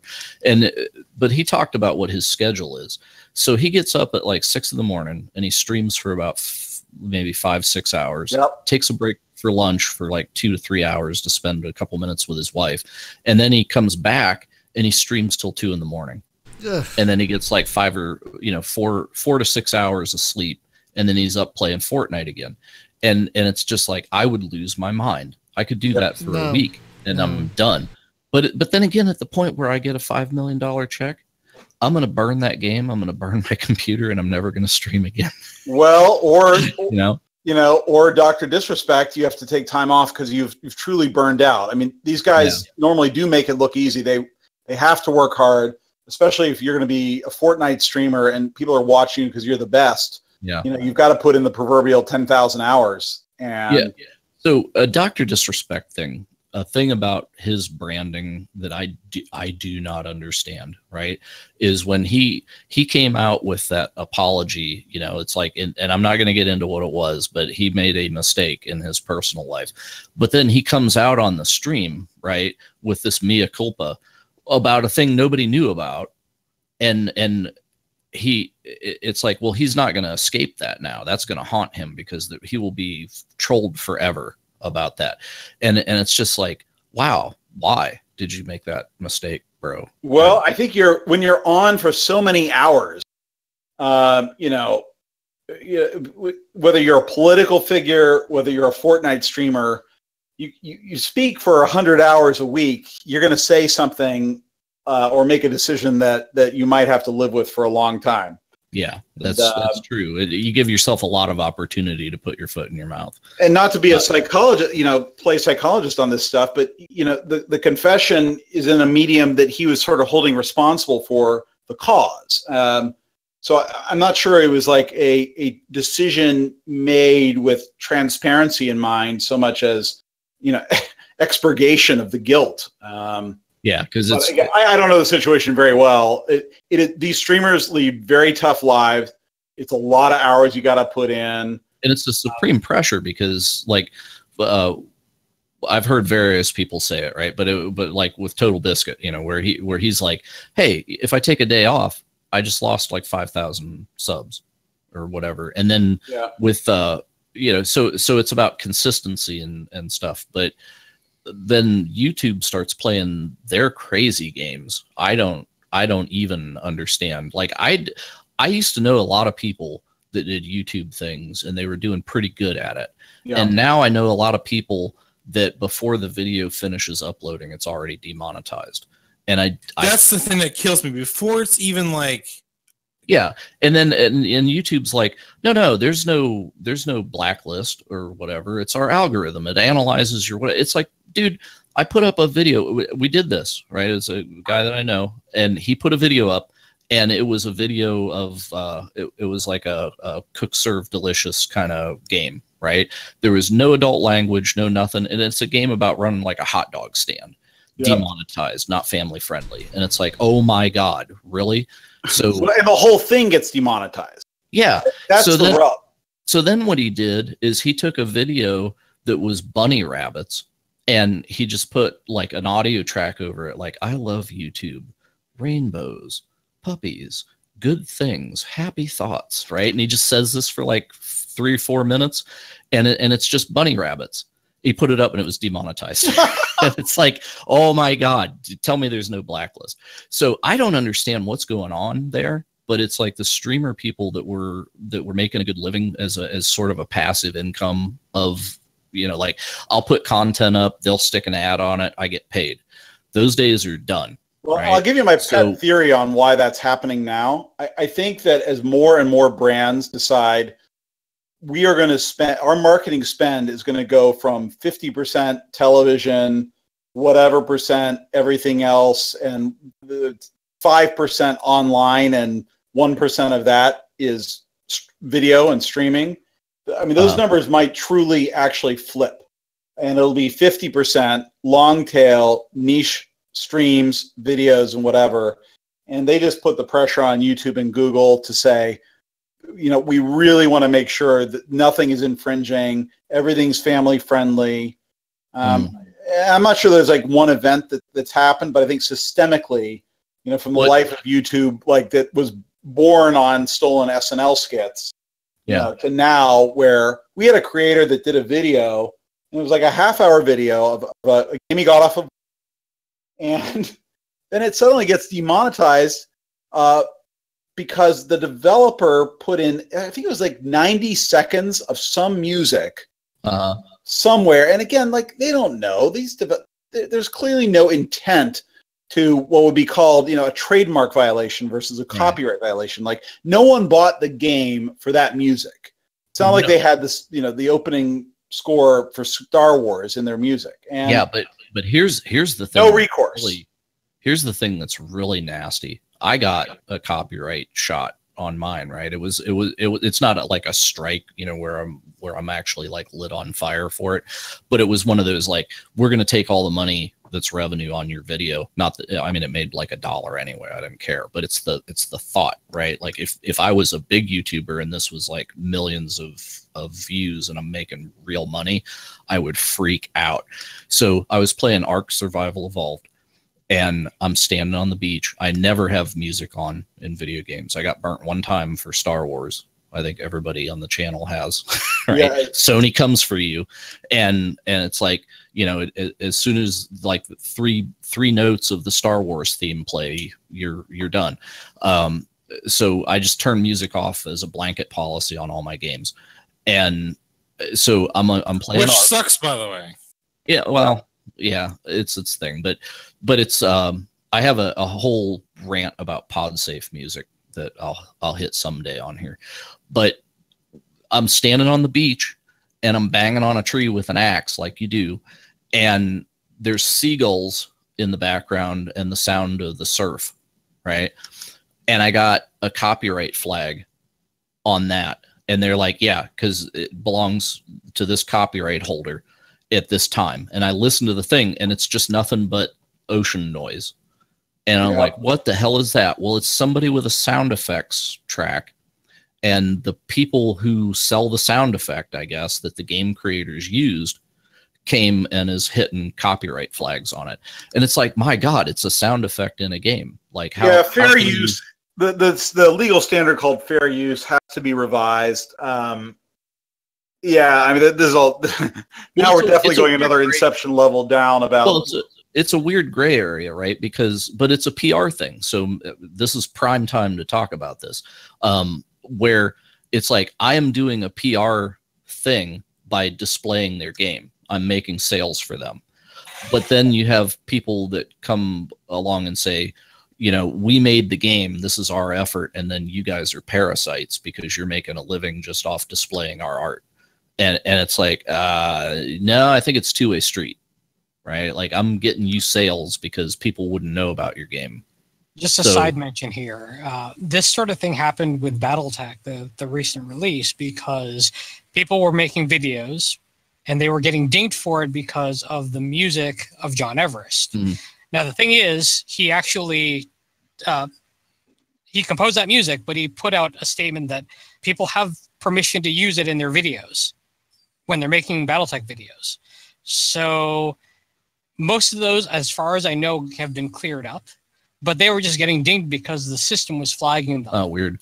Okay, so here's a question I have, because this is related to this. Yeah. Grand Theft Auto 4 specifically being sold on Steam, they had to update the game because the licenses ran out for the music that was in the game. So a patch came out to remove music. And one of the songs that was removed was like the intro theme song to the game of GTA 4. I do not understand how that like works. Like I understand licensing, but like, yeah, but how did they lose a license to their own original creation?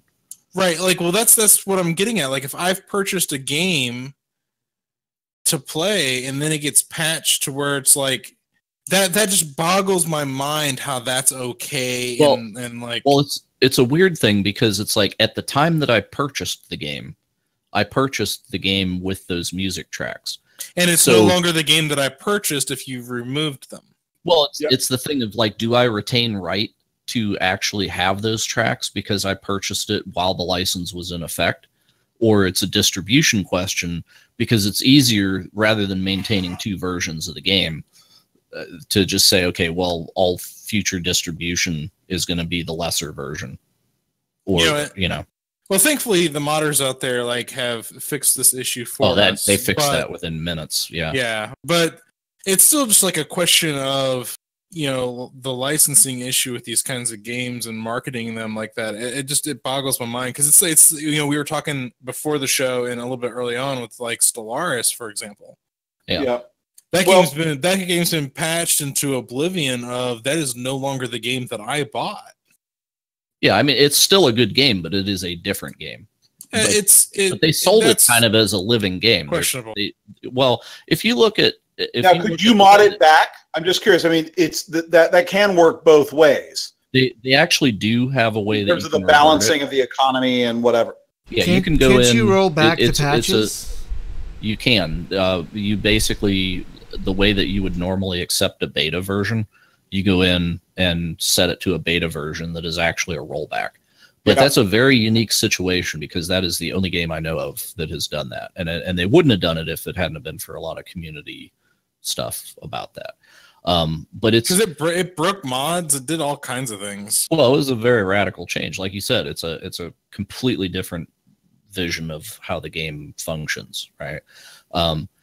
So, well, I'll just one idea just to close this out on modding, because are these videos, and because if there's a copyright infraction on the sound track, literally the musical track, an XSplit or OBS or whatever, some open source genius should be able to enable. Certainly, Google has the resources to put engineers to say, adapt the audio track here to take out whatever the offending content is, or have some automated dispute resolution instead of this whack the whole damn thing and or give the monetization to some IP holder because they have a 90-second claim somewhere within it. Right, I think that'll come in time. It's got to come. But but I wonder how much of that is a game, right? Because if I own that 90-second clip of some ocean sound effect, right? And there's how many thousands of videos out there where that sound effect is used in a game. And if I go out and I copyright hit all of those, I've just sucked up all the paychecks from that many channels for that video, right? That could be a pretty sizable chunk of money that if I had the opportunity and I was an ethically fiddly content holder, there's a hell of a temptation to cash that check. So well, I've never actually been on the other side, so I don't know the economics to do the right hits. I suspect they're a lot less profitable than they're hoping it to be. Mm-hmm. And so they've actually made a mistake in terms of the use, and it would be better to have the Twitch live stream, playing the Billy Joel concert, with some other resolution that indicates that you can buy tickets for the concert. Right. But that's tough to mediate. I get both sides on this. Intellectual property holders have to be compensated. Well, the royalty system is whacked up right now, and how YouTube in particular is applying it. Although Twitch is also pretty militant. Well, yeah, Twitch has gotten remarkably worse since Europe has been talking about that Article 13 thing, which is basically if Twitch puts up something, then the person that violated the copyright is not the person that can be litigated against. It's Twitch. So at that point, you guys, wow, we're under a lot of risk. So we're gonna have a heavy hand. Well, boy, guys, this has been a ton of fun. I really appreciate the invite. Anything else we want to wrap up on and come back in another time? I have one other thing, and it's about Kickstarter and the crowdfunding model. Right. It's a short subject. We'll only be here another hour. But so you were talking about as far as people seeking funding to make a game, right, or piece of software, or whatever. So if I said, hey man, I need investors, I'm going to make this thing. But how often has it been that Kickstarter is not the entire investment, but where the angel investor, or, the VC people will look to the person that's going to make a product and say, okay, go fish on Kickstarter, and your funding goal is actually 10% of what it will really cost, but you have to prove to us that the interest is there by raising a certain amount in a public crowd fund, and then we'll back you. Does that happen a lot? Let's put it this way. Right now, 10 years ago, angels and VCs were a lot more willing to based on a business plan without actually seeing what they call product market fit acceptance evidence. That has slowly changed as more and more startups come. Why not fund the things that have gotten product market fit first? And then that's where all the money goes. Kickstarter success is, of course, one of the most visceral forms of product market fit. And, we've worked with SIO, Ouya, I mean, Ouya, I think, did like $4 million in Kickstarter. And sometimes it's a little bit of a false indication. So I think VCs maybe are overly reliant on that because it's a little bit of a niche. I don't know. But it is a gauge that they use then. So I'm sorry? It is a gauge that they employ, though, is like they can tell you, like, well, let's see what you make on Kickstarter, and that'll prove it. And then, but are there usually VCs? Not that direct? It's not. There's not a quid pro quo. But it is definitely an indicator. By the way, the more you can raise on Kickstarter, the less you need from the VCs. So it's not a scam. It actually sort of helps you retain a larger portion of the company if you can bootstrap the funds from Kickstarter than getting it from benchmark capital. So if I bring VCs in, let's say I have this brilliant idea and I need money, right? And I go through the A round funding stuff. So at that point, are the VCs actually on my board? Like I'm beholden to them and I have to explain every step of the way what we're doing, and they have influence in the company, or are they just a passive thing? Almost, especially a VC. One of the reasons why the VCs limit is they have a limited number of board seats they can take with their partners. And so usually there's one board representation per round. Okay. So the Series A lead investor is the seat. Just to close on a super technical note. But yeah. Hey, I'm always happy to talk about it. And, you guys have a really thriving Discord. I'll definitely be hanging around. Yeah, please I'm more of a Ticket to Ride and Grand Theft Auto guy. I'm trying to think of the last space game I really loved. We got people who play both those things in our Discord. Yeah, we're not mutually we're not exclusive to just like space games. No, I know. No, I've seen it. We love all games. Does anybody ever do like an inverse Shark Tank kind of thing where instead of you coming to the capital person to pitch your product, they see somebody that it's like, hey, that thing's doing really well on Kickstarter. Let me call them and say, hey, do you want like 10 times more money? Oh, that happens all the time. Oh my God. Yeah. Not just Kickstarter, but if you're doing well, and we've definitely gone so I won't describe this, but even if a company that I started and shut down, I mean, when a VC's PR firm started using it, we got a call from them later, like, oh, this seems to be being used. Are you looking for funding? And the answer to that question is like the ending of Ghostbusters. If someone asks if you are looking for funding, you say yes. That's a whole nother big beast of a topic. You guys have been awesome. I know we have unfinished business, and I want to start your user base. I want to start a venture capital firm, but I need funding. Can I get a venture? We got to wrap it up. That would be like Inception shit, right? Okay. We've been going almost 2 hours. The top. Richard, this has been insanely fascinating because you're like, I think the first person we've talked to from the PR side of things. Maybe. I think you are. All right. And we usually don't get that perspective, which is, I mean, we talk to devs all the time, but we don't talk to, and your job in PR is just as essential to greasing the wheel of gaming as developers and us consumers.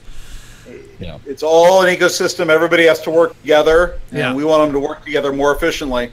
Exactly. So in a drunken bar fight, what? You or Troy Goodfellow, who would win? I think we would amicably resolve it and just get more codes out to people. Yeah, Troy's a really nice guy. I don't think there'd be a fight at all. He's I'm sure I've met him personally. Of course, I know him from Paradox. I don't want to say we're... Well, because he used to work for Tom, too, back in the day, right? And that's before he went to Paradox, didn't he? Yeah. He was at Evolve. For like... But he's I think the likelihood of the drunken fight is much, much lower. Oh, you have to go to... You got to have people like... You guys are old 90s magazine people. Robert Coffey in a bar fight, Robert's still probably going to win. Martin Cyrillis. Huh? Martin Cyrillis. Anyway. Well, guys, this has been awesome. Thank you so much. I'll see you around in Discord. Everybody who's on here, please check out Woovit. And Woovit. Wish you guys the best. You got to. He wishes we wouldn't sing that song anymore. Just a couple of programming notes before we wrap up, my friends. Thursday, we're returning to Pandora with some Borderlands 2. We're going to cause a lot of mayhem in that, kill a lot of things, I hope. Next week on the podcast, Hunter, this is your topic. So how would you describe it? This was your idea. I was going to call it something like the ease of consumption, but how would you describe this topic we're going to talk about next week?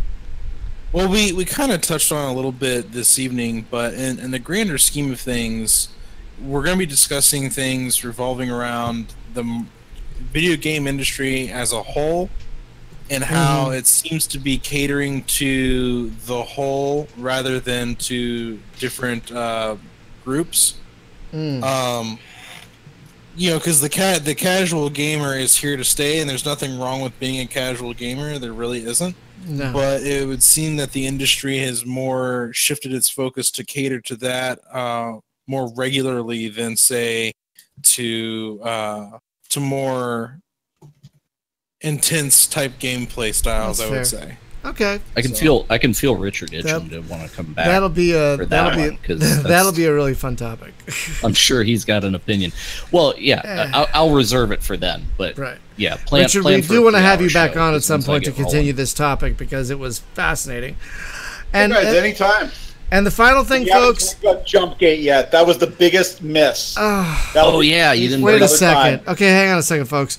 So apparently, you know Scott Brown from NetDevil. Very well from NetDevil. Okay, if you could send him my email or something, I would. He's got to come on this show. I would. Please and thank you. Please and thank you. I would just geek out so hard. Like why don't you guys both come together? You can just like grab him by the ear and drag him in. Yeah, we need to talk about that. So is he to you what Dave Westman was to me? Sort of. He's one of the. Basically, he's the guy. He's the main guy behind Jumpgate. And Ryan is the last human being still playing that game. So. No, I'm not. There are actually still some other people playing it. Sadly, not enough. But yeah, I would love to talk to Scott about. Scott would love talking to you guys. Oh my God, we need to make that happen. Oh my God, yeah, let's get him on here. Make that happen. I'm getting so excited. And tell him to bring Jumpgate 2 with him because we've been waiting never for happened. 15 years. It'll never. I don't even know if that exists anymore. I kind of know some of the story, but yeah.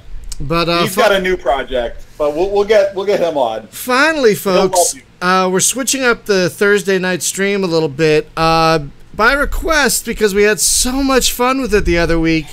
Instead of doing a board game every month, we're still going to do a board game every now and again, but we are starting a new long play series like Borderlands 2, but with EDF. EDF. We had so much fun playing that the other week. That we should just become a dedicated EDF channel. We'll EDF be like EDF junkie. I wouldn't be surprised if there's EDF junkies. It's EDF talk, and then we'll just be like Tenno talk, but we just play EDF for 5 nights a week, about 3 hours a night. And that's all we do. And all we say is EDF. We're like the adults in Charlie Brown. All we say is EDF. We'll get an aggressive ninja-like schedule, and then sing the song, of course, because that has to be done.